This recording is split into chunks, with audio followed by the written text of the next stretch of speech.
Before kay nagadrawing-drawing naman ko niya.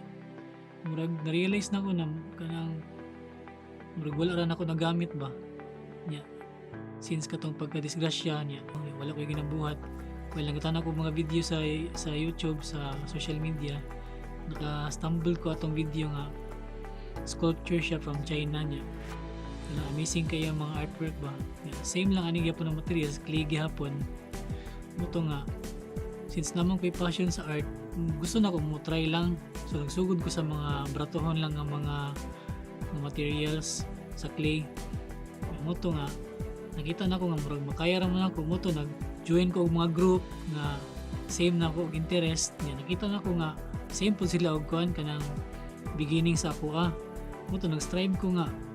kanang ma-achieve pagin ako bitaw nga mas nindot pagin ang kanang output nako. Muto nga nagbuhat lang, sige lang yung kog buhat kada adlaw sige kog buhat. Antod nga mukuha na ko og kanang subject nako nga akong sudugon iyang facial features. Yang pinakauna na ko ang gibuhat ginato si Mir Ahong gyud katong pinakauna katong lahi pa nga material. Nya medyo wala pa kay ko na satisfied ato nga wala gito na ko gi-porsige nga ihatag.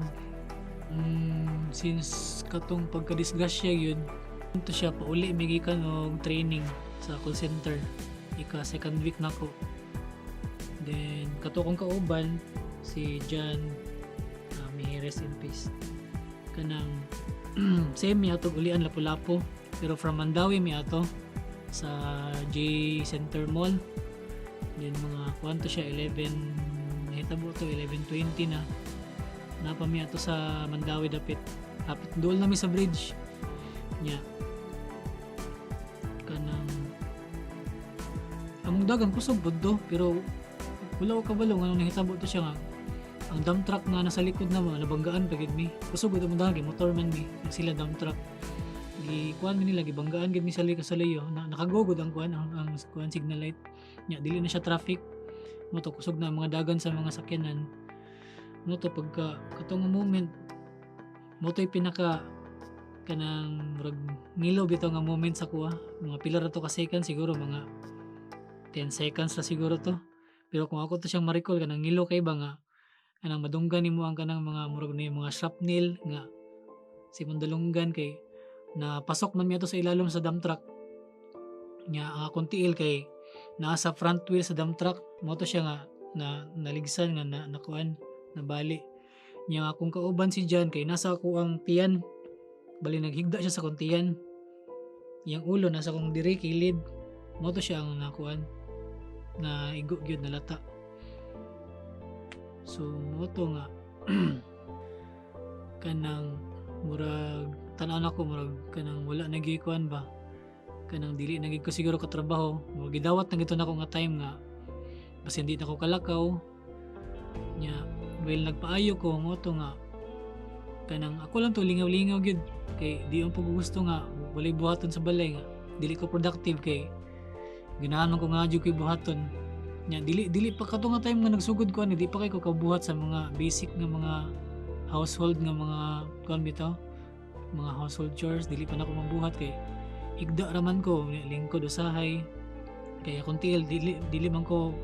kanang makalihok-lihok kaayo limited man akong movements mo to malihok nako since akong kamot magamit nako mo to nga nananahan ako magbuhat-buhat na lang mga inganani kay since passion man ako ni magingani mas sa art mo to nga malingaw ra ko the whole day mahurot akong oras at least dili masayang nga wala ko'y buhaton so mo to nga salamat ko kay gitagaan pa og dyan sa Ginoo nga magamit ang ihatag niya nga gift ako apang ma-utilize. Una gid akong abot diri sa Lapu-Lapu kanang ako kuan magid ko kanang unsa magid ko kanang interested man ko sa mga political events especially sa mga government official labi na kay Duterte kay taga Davao magid ko. So nakita na ko si Mir Ahong pagkita na ko siyang poster nga kinsa man ni siya nga dako man kay smile niya mo to nga pagkadaog niya og mayor mo to nga kanang gilike man to nako iyang page niya makita po nako nga kanang dasig pud siya ba sa iyang kuan nga kanang kanang kugihan gid siya nga mokuan ba mo hamuma sa mga tao diri sa Lapu-Lapu nya motoy una nga kuan isa sa mga reason nga siya akong gihimo nga subject. Nya ikaduha kanang gusto nako nga kanang ang akong buhaton nga first subject kanang kuan kanang medyo well known bitaw nga 'pag makakita ang tao ma-recognize din nila nga si kuan dinhi iyang gibuhat nga ma-recognize din nila. Kay kung mohimo magug ka ng mga basic lang like kanang anime figures murag para sa ko dili kay ko ma-challenge mo to gikuha na ko ang kanang tinuod nga tao nga sa subject nga ma-challenge ko nga